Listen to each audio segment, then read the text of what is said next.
Breaking news just into our newsroom. Developing right now. 2 people have died following an ongoing house fire in West Jackson. Jackson firefighters have been working to completely put this fire out for about 2 hours on Regina Street near the intersection of Caroline Drive.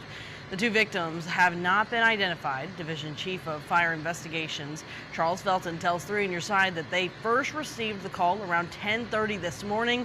When they arrived, the structure was about 80% involved, and there was a report of a possible entrapment. Now, they were still working the scene at the cause of the fire. It hasn't been determined, but we will continue to follow this throughout the day and keep you updated as we learn more details.